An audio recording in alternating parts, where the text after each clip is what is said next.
Welcome to the show. Today, we have Kyle Whittingham, head coach of the Michigan Wolverines college football team, in the building today. You do not want to miss that. We got to talk about how Michigan winning the national championship in basketball, how it impacts college football, whether you are an Oregon fan, an Arizona fan, wherever it is that you are, because something happened. It is a big deal. What happened with Michigan winning the national championship goes into the executive order. We are going to break that down. This is a nonpartisan conversation. This is college football and sports truth teller conversation. And we also have to talk about the top 10 today. The top 10 sporting events around the globe. And we got to rank it with our man, Ralph Amsden. So that and so much more. Keep it locked. Make sure that you like, share, subscribe, get notifications, tell a friend about the show, and most importantly, go visit our sponsor, Underdog Fantasy, for $50 in bonus entries when you play your first $5. Let's get to it.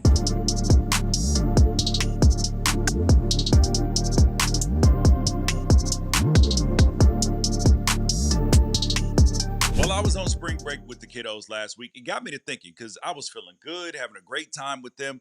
I was like, we should probably start the show out kind of like SVP does, with something that is great and fun. Best thing that we saw came from the UCLA women won the national championship in college basketball, their first ever. And this video made me smile. It made me happy. They're up here dancing.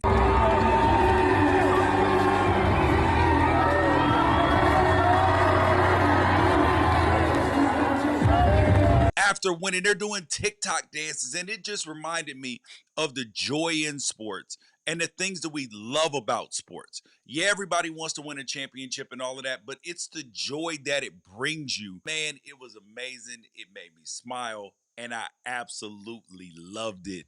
And I hope you enjoyed it too. Now let's get down to business, because the Big Ten now has the reigning champ in football, the Indiana Hoosiers, women's basketball, the UCLA Bruins, and men's basketball, the Michigan Wolverines. At least the SEC still has baseball, right? Oh, actually wrong. UCLA is the number one team in the nation in baseball too.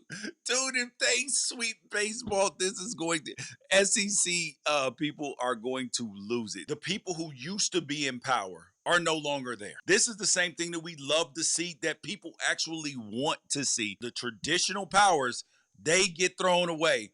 And then the actual people who are doing the work and the people who don't usually win get a chance to win. So I love it. Michigan just won a national championship in men's basketball with not one, not two, but 0 starters who actually enrolled at Michigan as freshmen. All of them were transfers. They had a starting lineup with an average age of 22, a starter who's 25 years old, and Michigan became the first ever team to win a national championship while starting 5 transfers. They came from UAB, Illinois, UCLA, North Carolina, and then Burnett came from Alabama by way of Texas Tech. That is the new world order, because you can't look at those men and be like, these are Michigan men.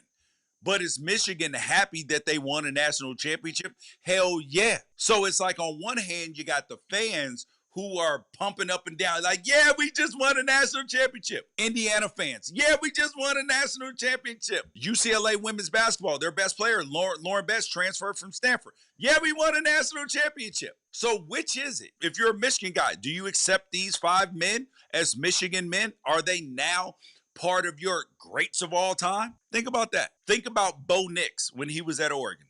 He was at Auburn prior to that, and then beat Oregon in the first game of the season. Wasn't nobody fooling with Bo Nix. But now, playing 2 years at Oregon, now all of a sudden, it's an Oregon guy now, right? Like Bo Nix way more than I ever did. It just happened to Indiana, where they had James Madison's team, and then people from other places transfer in to win a national championship.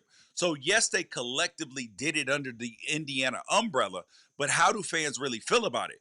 Because the Indiana fans that I've talked to, they got nothing to say. Nothing. Are Miami fans ready to ship Darian Mensah back to Duke, or do they want him to play? Do LSU fans want Sam Levitt to sit out because he transferred from Michigan State to Arizona State to LSU? Do you want him to sit out? Probably not, right? You have to choose and stand on business on which side of this fence that you are on. We got to talk about Donald Trump's second executive order on college sports. Now, the last one was in July of 2025. It reiterated policies that were outlined literally in the House Settlement Agreement. The new one that came out in the beginning of April of 2026.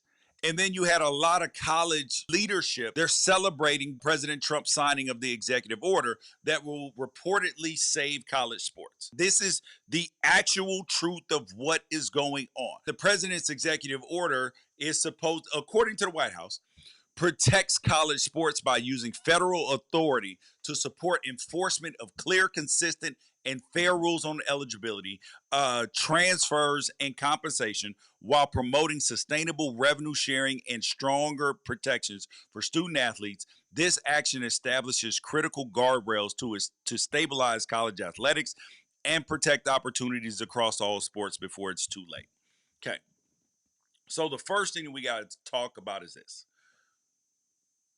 And that was a statement that was put out literally today by the White House. I want you guys to understand this. If you don't understand it, obviously executive orders are not law. They are not. They still have to be subject to law. And I tweeted out when this came out a week ago that this only causes more confusion for schools and causes more confusion in the situation. And people were confused because you had a lot of people who put out statements, including conferences, Nick Saban, former Alabama head coach, Randy Levine, president of the Yankees, Charlie Baker, the NCAA president, Greg Sankey from the SEC, Tony Petitti from the Big Ten, all of them. And they all kind of said the general thing, right? Which is President Trump's executive order. It's a critical step towards restoring stability in college sports. I thank President Trump for his leadership on this important issue and ensuring that the long-term health of college sports should be in the interest of all Americans. There are many things that are in the executive order that are actually reasonable. But the issue is this, and why I said it's going to confuse than actually doing the right thing, is because schools are now going to be faced because of the penalties, right? Because this executive order is backed by a potential loss of federal funding. But that means that schools that are not public schools, like the USCs, the Stanfords of the world, the Harvards of the world, all of these, they don't necessarily have to play by these same rules that the public schools do. But here is the thing. Schools are going to then be confused. Do we follow state and federal law, things that have been decided by courts, or do we follow this executive order? And if we don't, we could lose funding. That's the issue why I said that it causes more confusion than it does solve an actual problem. So that's the first thing. This is cover for the NCAA. This is cover for all the powers that be in college football because they are trying to get a system changed without actually changing themselves. They want to roll back things for student athletes, roll back and put caps on money, caps on all these things without actually changing the system. And this is the problem that the NCAA has been under for over 20 years since the Ed O'Bannon lawsuit, because they are reactionary and they want to keep the system the way it used to be, and the old days are gone. To use a quote from The Wire, the thing about the old days is that them the old days. Imagine if we tried to limit how much corporations could make. Oh, everybody would go crazy, or limit how much you could make at your particular job. It would feel un-American. And so is this, trying to roll back protections for student athletes. I testified in front of the Senate Judiciary Committee on name, image, and likeness. I am 100% in favor of salary caps and roster pay limits for your entire roster. So you got to budget it out. That way everybody is playing under the same system. That means that shoe companies, Learfield, all these other companies, that they can't go around and sign an entire team or half a team or just the star players to NIL deals that aren't actual real deals and so far exceeding their market value. Because NFL players have a certain market value.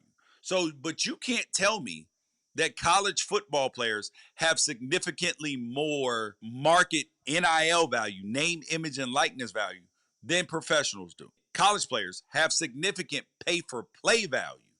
It is uh, it's the NIL value that is completely different and completely off base. I do believe that transfers are a thing, but the executive order is trying to limit transfers by saying that you only transfer once for free, and then after that you have to sit out a year like you used to. You have to sit out. I do not believe that transfers need to be capped by times or anything else.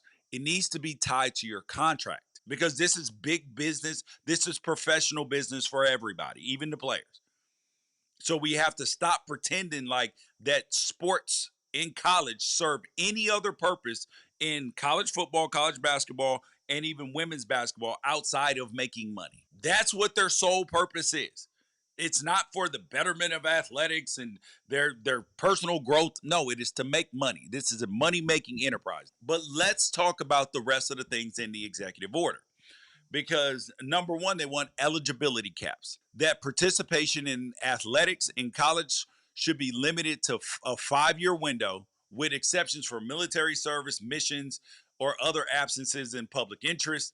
And athletes who have competed at the professional level cannot return to college athletics. This seems reasonable, right? I would add medical years when you have significant injuries and stuff like that. I 100%.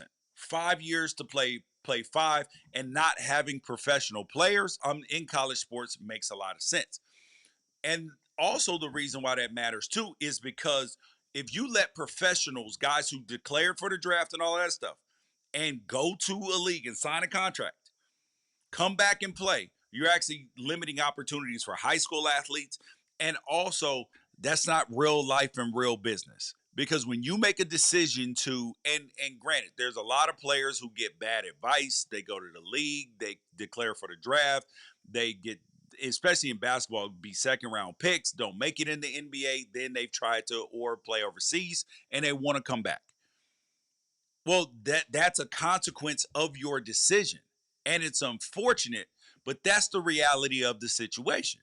And it should be so. The second thing is transfer restrictions.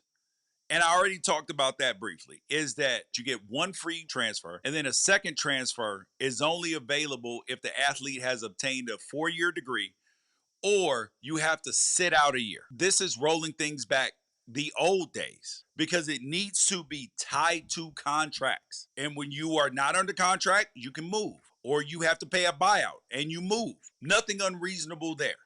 But to try to give people up, force them to sit out when there is money available, oh yeah, no. That is anti-American. Because if I am not under contract, or I'm even under contract and there's a buyout or clauses for me to get out and I'm making $100,000, somebody else offers me $1 million, but I have to sit out? What? That's actually un-American. The third point in the executive order is NIL and pay for play. So the order prohibits fraudulent NIL schemes, which are defined as an arrangement to pay above their actual fair market value in connection with an athlete's participation in college athletics. 2 safe harbors are carved out: revenue sharing consistent with the NCAA House settlement rules, and fair market value compensation by an unaffiliated third party for valid business purposes. And it said the order also defines and prohibits 4 categories of improper financial activities, including tortiously interfering with a student athlete's contract at another institution, so tampering, a provision that targets widespread issue due to poaching in the transfer portal era. Poaching, I mean, they do this in professional sports, but it has to do with contracts, right? Contracts are the contracts. And if you can't pay, and now I am a fan of not being able to pay above market value, but the issue is it is very difficult to assess what somebody's real market value is. Like a kid who is from Tuscaloosa, Alabama, who turns out to be very good, could be worth more or have more market value in the state of Alabama, which is significantly higher than he does in Kentucky or California or Oregon or New York or anywhere else. Even so much more than it could be more than a star player. So those things are very difficult to manage by a third party, but we can't have Adidas, Nike, Learfield, any of these companies signing players to endorsement contracts when they're not actually going to be endorsing anything. And some of these contracts are saying that they are NIL, but they're lumping it in as, well, if the company is going to do it. So it's an at-will thing.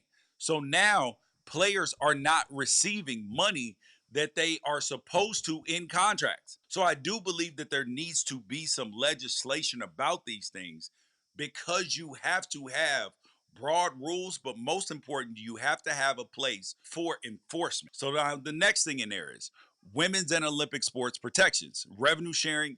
That it cannot be allocated in a way that reduces scholarships and opportunities in women's and Olympic sports. I am 100%, because you will have schools saying, "Oh my gosh, we don't have enough money for women's water polo and all of this stuff." But we're dedicating 95% of our resources to football. No, you need to spend your money a little bit better. And that doesn't mean that these other sports get cut out. And that's where the college model still is that you are essentially subsidizing other sports on some level, which is 100% right. Because the majority of our Olympic athletes, those are the people that turn into, more often than people in football and basketball, turn into doctors, lawyers, engineers, and other business owners and everything else, because there's more of them.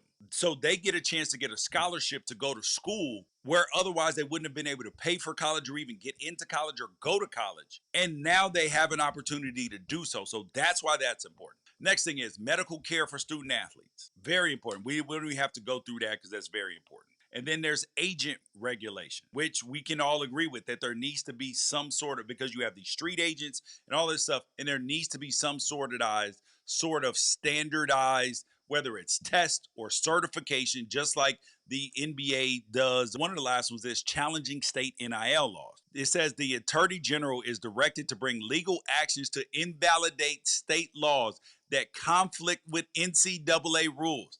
Think about this. So we're trying to put NCAA rules above state laws, invoking the dormant commerce clause, the contracts clause, and the federal preemption. And this is a direct attack on the patchwork of state NIL laws that the NCAA has long argued undermines uniform enforcement. But this is where you do need Congress to act.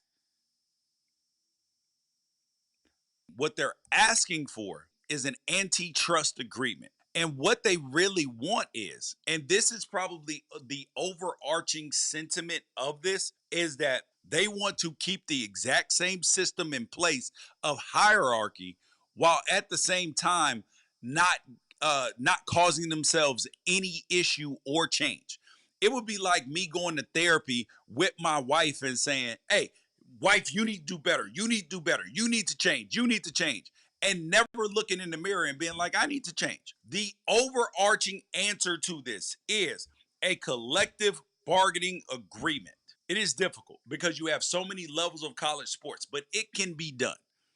There needs to be one person in charge, particularly of college football. One person in charge, one entity in charge. That's it. Whether it's the Super League, the Power Four, any of these things, that one entity needs to be in charge. So they handle schedule making. So now, if media rights are pooled together for all the conferences, yes, there will be more money available, but it will also flatten. Think about that. Parity in sports. Oh my God. All the NFL teams get the exact same amount of money from the league for their media deal. Same amount. Yes, the Cowboys can generate some more money in certain ways than the Chargers can, or the Packers, or in the Dolphins, or anybody else. Yes, your individual agreements with your sponsors and all that stuff. Yes. But everybody gets, it's a flattening. That creates parity. And the NCAA is consistently trying to have an uneven system. That does not lead to great viewing for fans. And the fans have to be thought about. The players protected, the schools protected, and fans. Those are the things that need to be at the top of the list. And that's what we're not doing. They want to keep the system the exact same for the leadership. And this is where this falls flat. A collective bargaining agreement is the only way forward. The only way forward. I am going to ask Michigan head coach Kyle Whittingham about these things and what he thinks about them and what should happen, because this is a man who will speak candidly about it. But you guys leave it in the comments. Leave your thoughts here. And thanks for being one of us here on the Unafraid Show. We are now joined by the head coach of the Michigan Wolverines, Mr. Kyle Whittingham. Sir, welcome to the program. Thank you, George. Appreciate it. Thanks for having me on. As a coach, when you come into a new place, you don't know any of the players aside from what you've watched on television. So, what's the process of roster evaluation when you don't know the people and you've been so big on the people over rankings and everything else your whole career? Yeah, well, it begins with film study. Checking out the film from the previous season and getting to know the guys that way. Obviously, we hit the weight room right away when we got back from the break, and that's a big part of your success is laying a solid framework and getting the work done in the weight room. And so we had a really good winter conditioning program, went about 8 weeks, and then we jumped into spring ball, and we're towards the tail end of spring ball now. 9 practices down with 6 to go. So, and what have you seen out of your team in these few practices that you've been able to have and actually have hands-on task on the field? Yeah, very willing and hungry football team. Excellent work ethic. They focus, they concentrate, and they've got the right attitude. And they've got really good leadership. We've got a bunch of good leaders on the team, and the team is really starting to come together. And we're a long ways to where we need to be, but we feel like we've made good progress so far in spring. Got to finish strong, and then we have a little bit of downtime, then jump right into the summer conditioning, and that'll be huge for us, the summer conditioning program and the player-led practices that we have during the summer. A lot of coaches, when they get into a new place, they don't say the thing that you said. Oh, we have a hard-working group. All of this stuff. You hear a lot of the culture was broken and all of this stuff. So how does that? How does that? Well, did that make you smile? Were you excited? And how easy is that going to be for you now to instill the your fundamental principles in a group that is already working hard like that? Yeah, well, nothing's easy. I can tell you that in football. It's everything is a challenge, but these guys have high character. I was exceptionally impressed with how tuned they are into their academics and when they were graduating and what they were going to do with their degree. The term Michigan man. I mean, these guys epitomize that. They're a bunch of good guys and really very similar to the guys we had back in Salt Lake City. Yeah. So, are you now a Michigan man? Absolutely, 100%. And this is a special place. I'm telling you right now, the resources, the academics are off the charts here. It's incredible how many of their programs are in the top 5, top 3 in the nation. So that's a huge selling point for the athletes. Tradition and history here is incredible as well, and that's one thing I wanted to make certain I emphasize at the onset is I'm not here to change tradition and history. This place has played a lot of football before I got here, and they'll play a lot of football after I leave, and not interested in disrupting in any way, shape, or form the history of this place. And so, when you come to Michigan, obviously there's a way that you did things at Utah. There's a way that you have been used to doing it.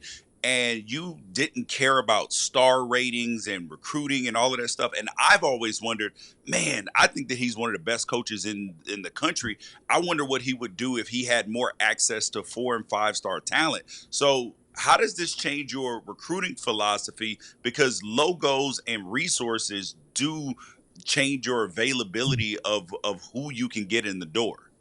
Exactly, and we feel like we can recruit any young man in the country. They're all willing to visit and come check us out. And really, the bottom line is the bar is raised in every area.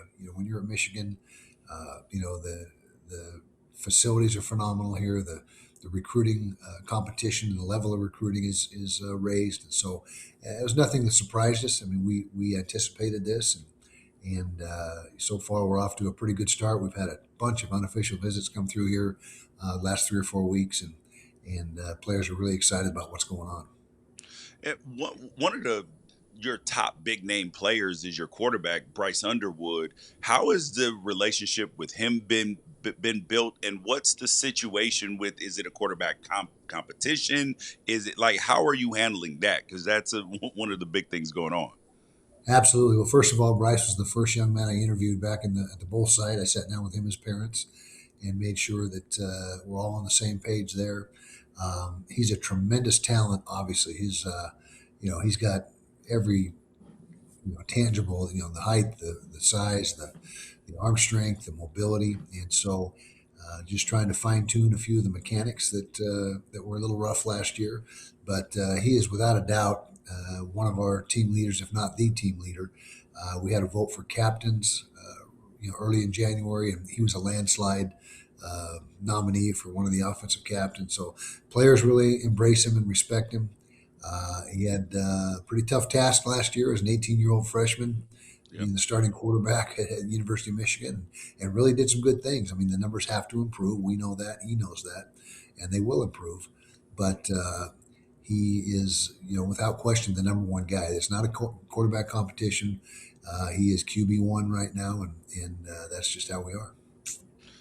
And you got a chance to watch the University of Michigan men's basketball team win a national championship last night. And when you were at Utah, you saw some national championships in skiing and in gymnastics, but this has to feel a little bit different, right? It does, and congratulations to Coach Dusty May and his crew.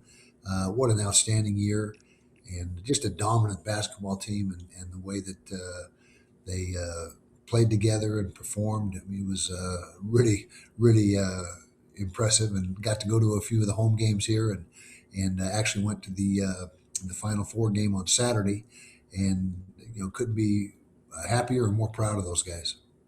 So does that put a little bit of pressure on you? Because obviously at Utah you wanted to win conference championships or possibly make the college football playoff, but now at Michigan the expectations are excuse me, sir. Where's the national championship, and have you beat Ohio State? Well, that's going to be the case here no matter what. And, if this basketball championship enhanced that, then great. I mean, I got no problem with that. But, we know that the expectation here and should be to compete for the Big Ten championship year in, year out. And now that the playoffs are a thing, make it to the playoffs. That's obviously a goal as well.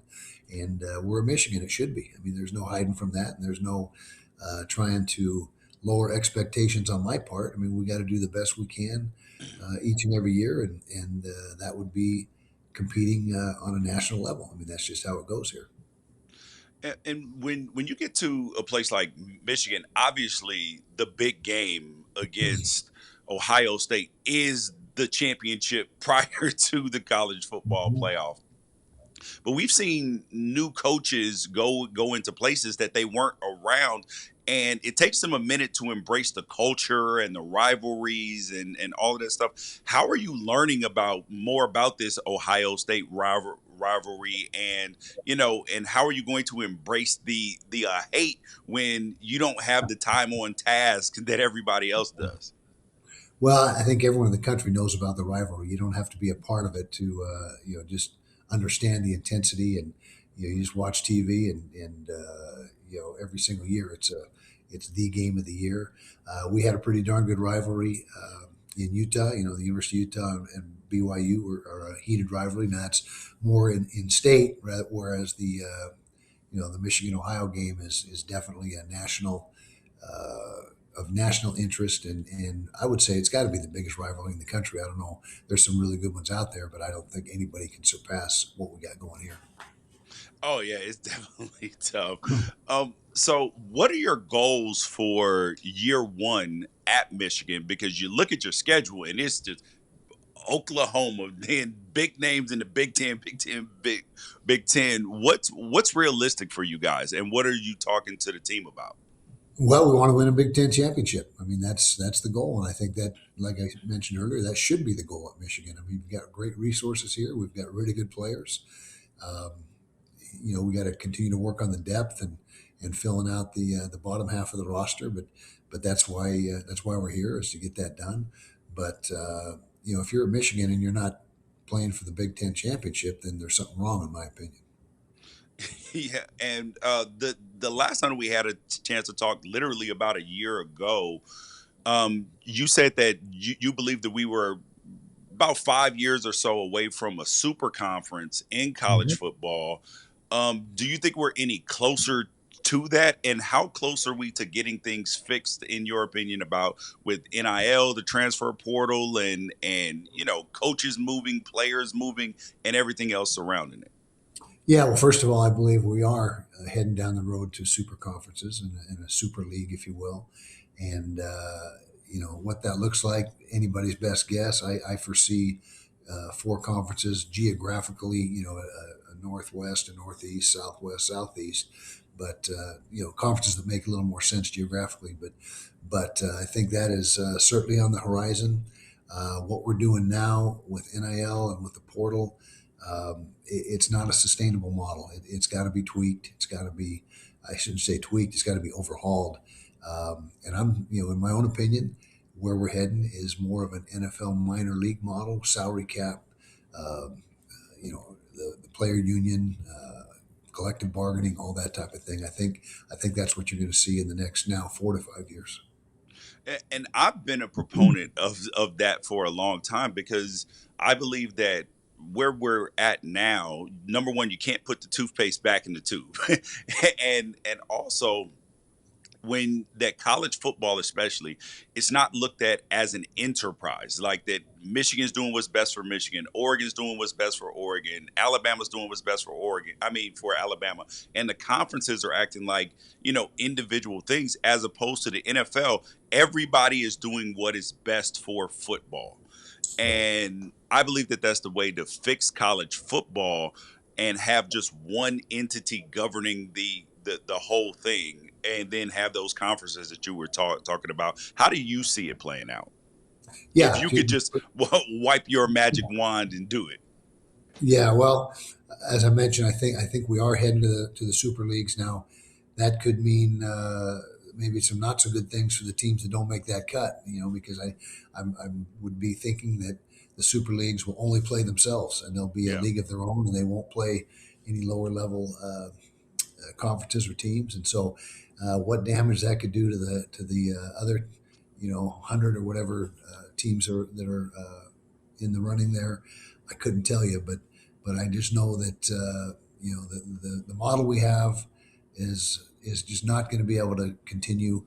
The NIL is getting out of control, and there's got to be. Everyone uses the term guardrails, but we've got to have some structure to the whole And a lot of people, when they hear those words, oh, NIL's out of control, they think that coaches aren't in favor of paying players, No, and that they shouldn't participate. But I've talked to you, I know that's not what you mean. So can you right. explain to what that exactly means when coaches, specifically you, say that? Well, I think it's just a salary cap is really what we're talking about. Should players get paid and deserve to get paid? Absolutely. There's no question. They are college football. It's all about the players. It's not about the coaches or anything else. It's about the players. And for years and years they went really without getting any. I shouldn't say without getting anything, because we got scholarships, and now a scholarship seems so minor compared to what some of the guys are making. But I'm all in favor of players getting compensated, but just like the NFL has a salary cap, it's not just a free for all in the NFL. There's structure to it, and that's where there has to be. What would you say to those people that say, well, players, we want to restrict player movement and money, but we're not doing that to coaches. How do you feel about the coaches situation? Because, I have a son playing college football now. I got another one that I'm going to bring up to Michigan's camp at some point in time. When coaches make promises, I'm going to take care of your kid and all that. So it's one part. I don't believe that you should restrict people's money, but at the same time, promises are made. So how would you look at it to those people who say that? Well, it is America and it's free enterprise, and so coaches are going to be able to move around as they please, and that's why, as we said, a collective bargaining agreement and contracts where you got to have something locked in. There's got to be some form of stability, and I think the coaches will have maybe more restrictive contracts like the NFL does, and that type of thing. But and I'm not saying the players should never be able to make a move or transfer, because I don't think that's fair either. But to have a portal window where you can transfer every year unrestricted, and some years it was twice a year. That's your roster is so much in flux that you never really now. It's better now with the one portal system, I believe, but there's just got to be something. And again, I keep going back to the NFL model because that works. I think the NFL is the best run sports league in the world, and so it's a pretty good model to follow. You got to make some adjustments because they're not in the NFL; they're in college still, but you can still have the basic parameters and structure in place.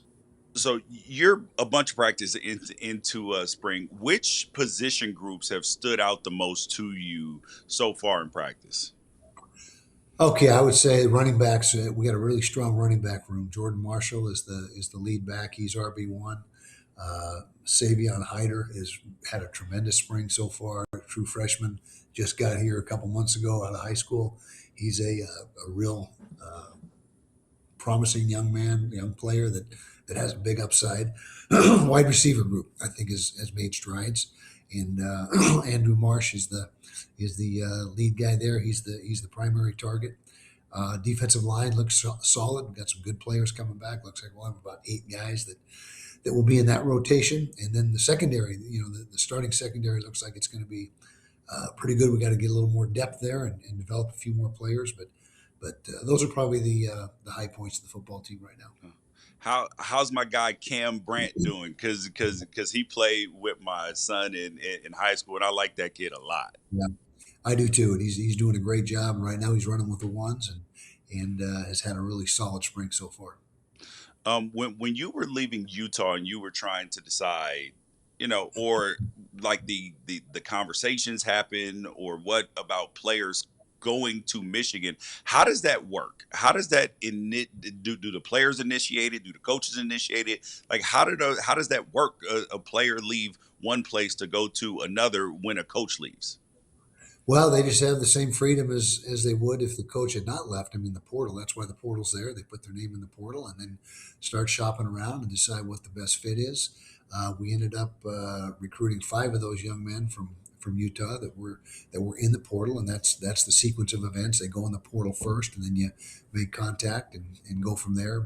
But that's very pretty minimal. I think coach from Iowa State that went to Penn State, Coach Campbell. I think there was like 25 guys that went from Iowa State to Penn State. So it was really much less than I think was typical. But we feel really good about the 5 guys that we got here and excited to have them in the program.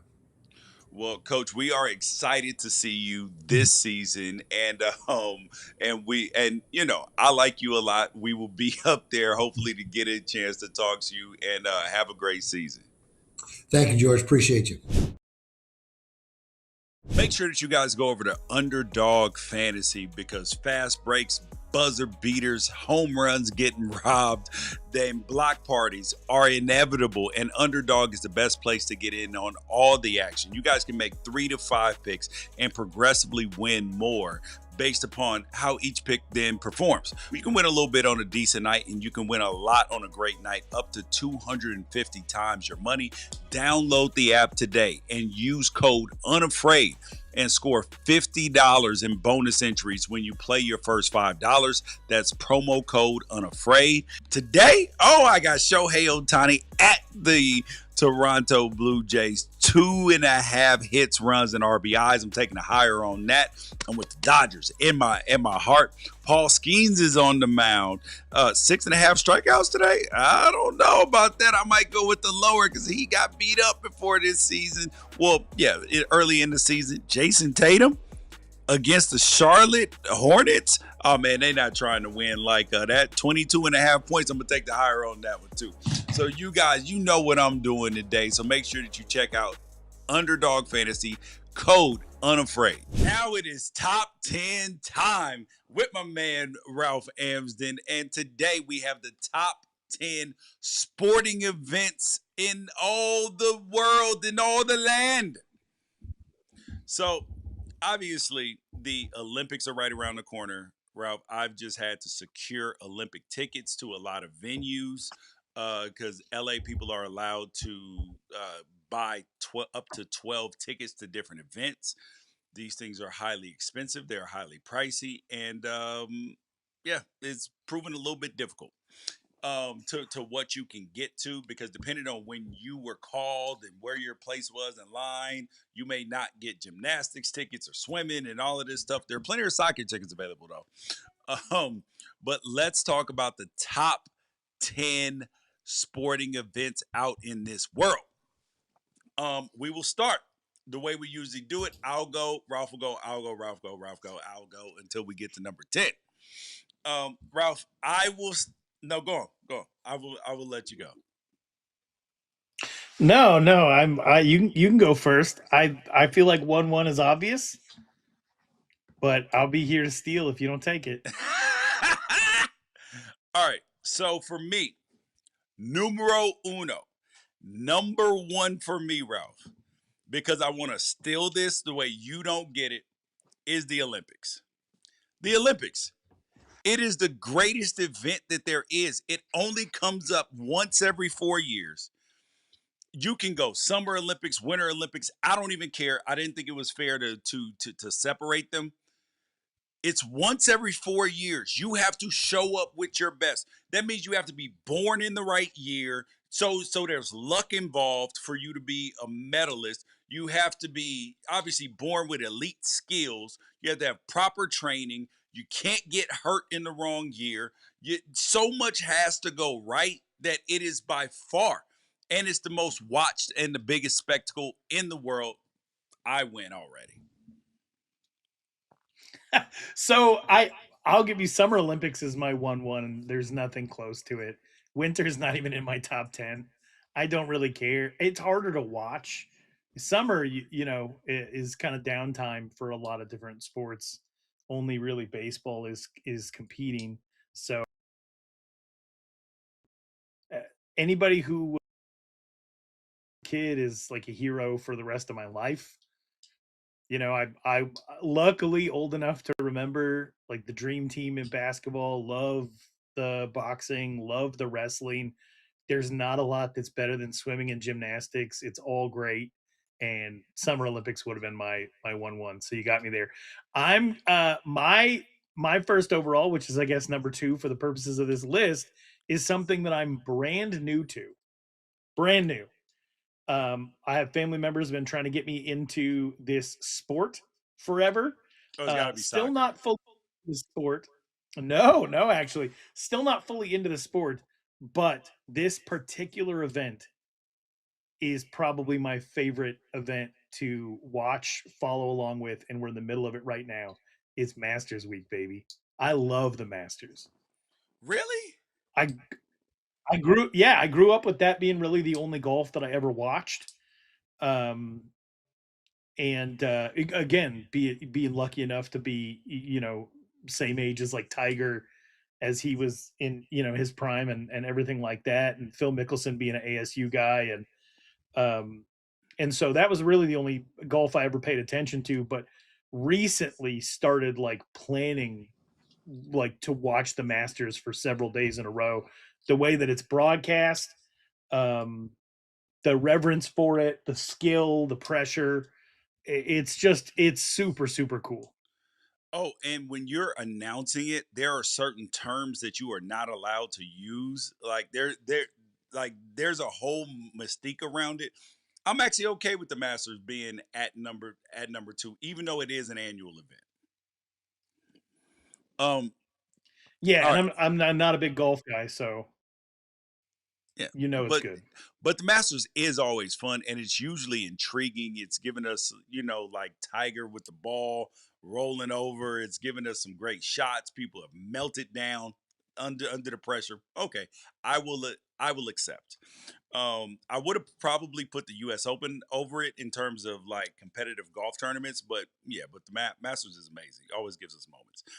Number 3. Oh, it's obvious, Ralph, because I like things that don't come up very often, and I am the biggest fan in the entire world um, of the World Cup. Nobody is a bigger fan during no. There are no soccer fans bigger in the world than me during the World Cup during the knockout stages. It is fun. It and I feel like it tricks people into watching like Premier League or MLS every single year, and then they eventually fall off. Like Yes, it never because it's really not has the the same staying when power if it's guys country can. versus country. Yes, when games can end in a tie and there's no real winner. You're playing for points. It's just a regular season after that. Like I need my stakes to be high. That's why if it's not a knockout game or a game that has consequences on who gets into the knockout stages, then no, it's just a soccer match. But when you get into that, oh God, I love it. And I'm even more with the women because I'm on some level a nationalist and I love when my country is good. So, so I watch the women, love for them to do well, love for them to win, and the men they've given me nothing to cheer for, nothing to cheer for. So I'm having to pick. Like I'll probably be picking France or somebody. Like I'll find some player that I like or that I'm attached to, and I'm like, oh, okay, I'll root for them because there's no point in rooting for the United States in this. They have no chance to win. Okay, so I'm gonna give you veto power over this next one. So if you feel like it's if you feel like it's cheating, no, I'm not gonna do it. I'm not gonna do it. I'll tell you what it is after. Uh, I'm just gonna go with the World Series.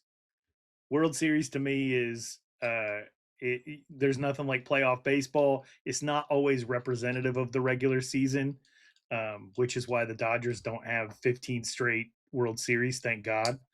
And so I just the playoff baseball is so intense every single pitch, and you only get about a week and a half of it, and I'm locked in no matter who the teams are. I will accept that only because this last World Series was one of the best that we've ever seen with the Dodgers and the Toronto Blue Jays. It was amazing. Yeah, I mean, it was captivating. It took us to 7 games. We actually got 8 games because we got 2 full games in game 3. Yeah, in game it was either yeah, I think it was game 3. Here in LA, we got 2 full games. We got 18 innings. It was it was incredible. You didn't know what was gonna happen. So I'll allow the World Series just for this argument because last year was so incredible and we are now prisoners of the moment. Um oh, the next one for me. And now granted, this one to me used to be number 1, but it is now this year took a big and last year took a big hit for me. And that's the NCAA tournament. Because we didn't have the last 2 years like upsets like we typically have. You know, double digit seeds making it to the final four. Them days are I don't know. I don't think we're ever gonna have that again because all the best players from the mid majors are now put into the portal for like all the best players from the teams here that nearly upset teams, they'll be on power four teams next year. So it just makes it incredibly difficult. So the NCAA tournament is falling down. When you got 3 of the 4 1 seeds in the finals, you might as well be the women's tournament where you got all 4 1s, or 3 1s and a 2. So yeah, so it's tumbling down the rafters for me. Even though we still do, but the reason why it's still this high at number 5, because we still get game winning shots. We still get, comebacks where like Duke lost and everything else. So we still get those moments, but it's just the upsets that we don't get anymore. So that's why it's down in the middle. Yeah, what's funny is, well, people don't, if they should know this about you, if you watch enough of this show, this is the only event in which you root for underdogs. That's it. In every other thing that you do, you want to see people fulfill expectations. I guess there's truth to that. I never thought about that. Oh, I never thought it's about that. very true. It's why you like the Olympics. It's why you don't, it's why you're not trying to give too much charity to in the college football playoff to like G5 schools and stuff like that. It's why you don't even root for upsets when it comes to the college football playoff. You want to see best on best. It's what appeals to you in boxing and MMA. The March Madness tournament is the only time where you're like, oh, here we go, Florida Gulf Coast University. Dude, I I want to see them make a actively run. root against my bracket all the time. Like I will make a bracket and then I'm like, no, down with my winner. They're almost losing. Take them out. I'll turn on you quick in the NCAA tournament, boy. All right, I changed my mind. I'm going back to where I was going to go last time. Again, you have veto power. Any given Saturday in the fall. Any Saturday. All of them. From August through the middle of December. Every Even single one. even if we're looking at Indiana or Nebraska's or USC's preseason schedule. Yeah, because someone plays someone. You always got someone playing someone. Yeah, okay. Always. I'll accept that. I'll accept that. I'll accept that. Because because Saturdays are amazing, especially when you have upsets, because you can watch them coming. And now it's harder because of the new clock rules. When better teams get down early, boy, it is hard for them to come back now, because that clock don't stop after every time out, after every first down until the ball snaps. Boy, you in trouble. But you'd agree it's the best regular season in sports. By far. By far, Which is yes. why so many people want to save the regular season of college football. Like they don't want the college football playoff to expand. That there's a lot of people that would go back to the BCS if they Oh could. God, Like yuck. the Oh, regular season oh. is the event in college football. I would Like rather. what are you more excited for, George? The hypothetical matchups in the first week of this year's college football playoff, or Ole Miss versus LSU in conference play? Ooh. Ole Miss LSU. Me too. So Yeah. that will go any given Saturday. That's Okay. That's fair. That's fair. Um, me next up, number 7. I'm gonna go, because I was gonna go with the CFP, but now that you've taken that one, I'm gonna go. I didn't. I didn't. You can still. I'm gonna go Women's College Softball World Series. That is by Okay. far, Lord have mercy. I watch about 30 minutes of college baseball throughout the entire year, and that's including all the highlights I watch, right? And then I might watch a game if it's in the ninth inning, if we catch it during the World Series or super regionals or something, and it's just intriguing. But no, I am watching. I am watching college softball already. I'm watching it already.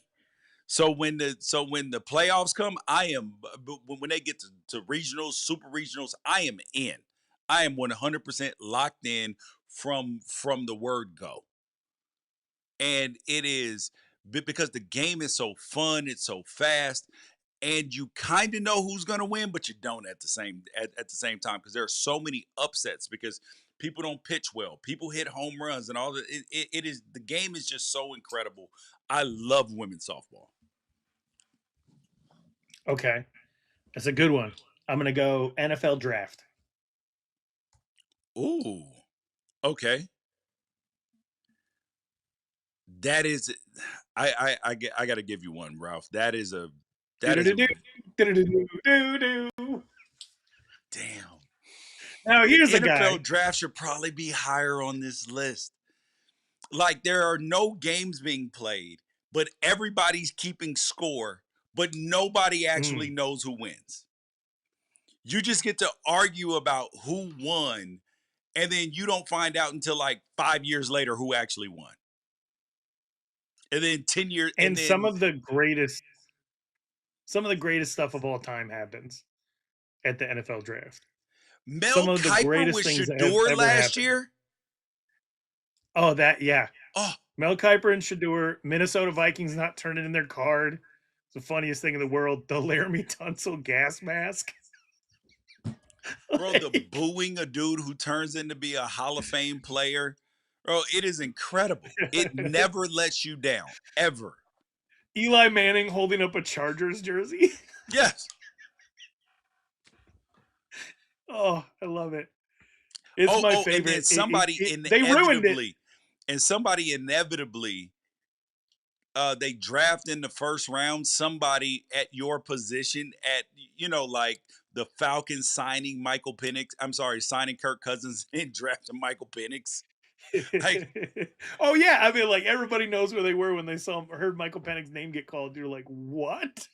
yeah. And okay, so I I will say that they kind of ruined it for me. They didn't ruin it overall. It's still like one of my absolute favorite things in all of sports. But I had all the grace in the world from my wife when it was a full Saturday, Sunday to take the entire weekend. And now that it starts on a Thursday night, I'm like, we got stuff to do. The kids are in school. Like we got family dinner. Like it's a mess. So they kind of ruined it for me, but I still have the same level of interest. And being able to cover high school and college football makes it even better because I'm watching people who I've covered for years get their dreams realized. And Yes. Brock Purdy is Mr. Man, it's too cool. Yes. I love it. I love it. I love it. All right. For me, up next, it is the NHL playoffs. The NHL playoffs. Now, mind you, Anything can happen. when we talk about hockey, let's do that hockey. Um, and that is the oh my gosh, who was that? Chance the Chance the Rapper. Chance the Rapper on Saturday Night Live. Hey, let's do that hockey. And I loved it, dude. But anyways, the NHL playoffs, home ice doesn't matter. People come back from 0-3. It is like you don't know what is going to happen. And if you have never been to a hockey match, a hockey game in person, please go. Particularly Best in live a, sport? oh man, it is incredible. So I didn't know. So when I got in the league, I had never seen a hockey player prior in my life that I knew, right? And um uh, and I was like, and I ran into Eric. I think it was did Eric Lindros used to play for the Flyers? Who? Yeah. Yes. Yeah. Oh no! I'm sorry. Yeah, Eric Lindros, and then somebody used to play for the Blue. No. It was Eric Lindros. I ran into him, and I was like, "Oh, these dudes are big. They look like linebackers." Oh my god! I didn't know that linebacker. And then when you see it in person and how fast they're going on skates, you're like, oh my God, these are linebackers running around on skates going like 20 miles an hour running into each other. Oh, this is dangerous. Oh, this is tough. And then Very. the puck is slapped so hard. It is. Yeah, it's dangerous. It is. I don't know who came up. Well, obviously they came up with the game in somewhere cold where you were skating on ice, but it's incredible. The playoffs are special in the NHL. I do love that just because literally anything can happen. Like the regular season gets thrown out the window. You could have an 8-1 seed and no one even is surprised by it at all. That's really what I tune into is when the playoffs start. Um, let's see what I got. 2 left, 1 left. One left.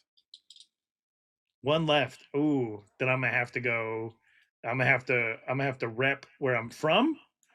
Um, and you'll know this is true. You'll know this is true because I've been trying to get you to go with me for as long as I've known you. Oh, it's a rodeo. The PBR Finals, Las Vegas, Nevada, the When World is it? Championship of bull riding. It's usually in the late summer. I'll go if Late it is summer. possible, bro. I will go.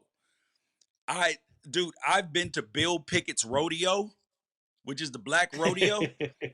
God, rodeoing is fun, man. Especially if there It's the are best. especially okay. I'm gonna equate this. Rodeo is just like NASCAR to me. When it feels welcoming, it's a lot of fun. When it doesn't, it's scary. Okay, but the I would say the difference between NASCAR and rodeo just in production because I've been to my share of funny car races, NASCAR, NHRA, all that stuff because my dad's a gearhead and all that stuff. But I would motocross too. I'm a big motocross fan.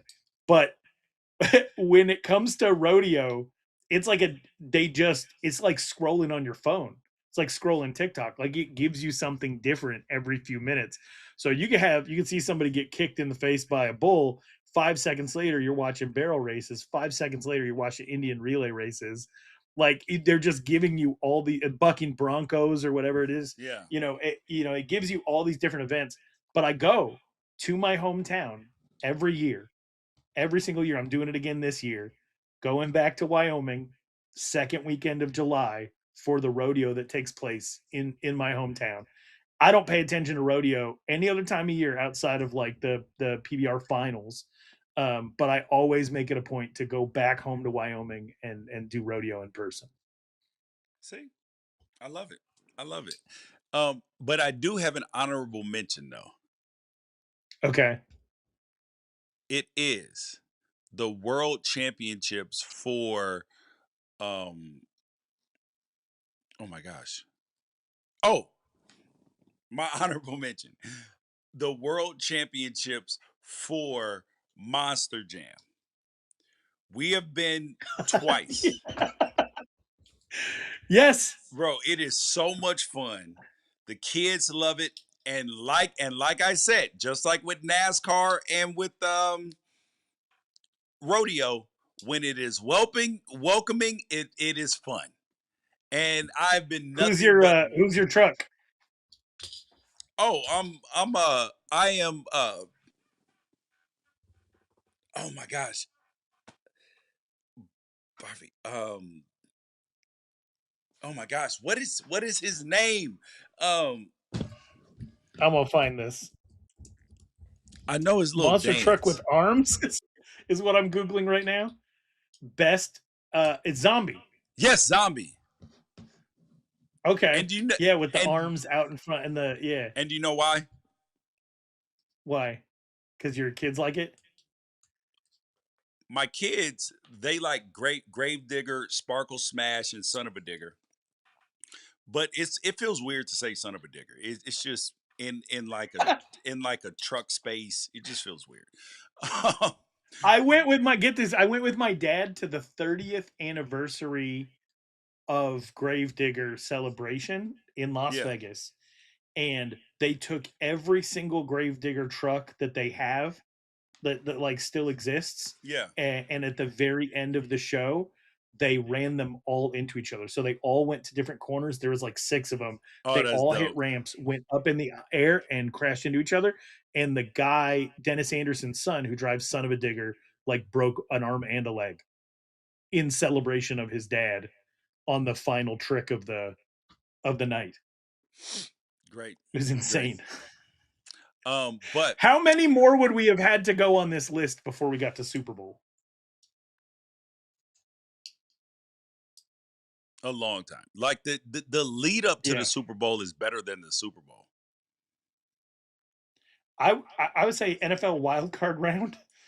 Yes, NFL wild card round is better than the Super Bowl. Yeah, I do not. The Super Bowl is not that enjoyable for me because usually it's like you have people over. It rarely is because the game. It's one game where like all of these other things are multiple games. Yeah, 4 hours plus. I'm on the East Coast now, so like I got no day left when it ends. Yeah.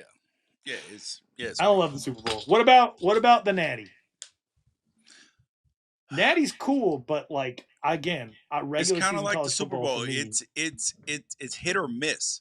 Like if you get a great game, it's great, but the majority of the time you don't.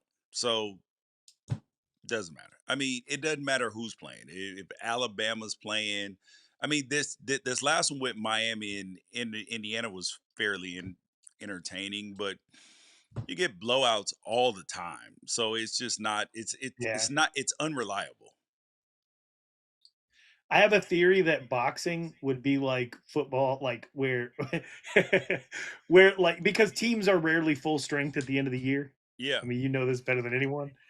That like if you actually had a league, like a boxing league, that you would get the worst product of all time.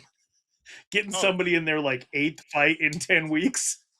Yes, exactly. 100%. 100%. But you guys, that is the top 10 sporting events. Make sure that you leave your favorites down. Like, share, subscribe, get notifications. Tell a friend. Peace out. Catch you guys later.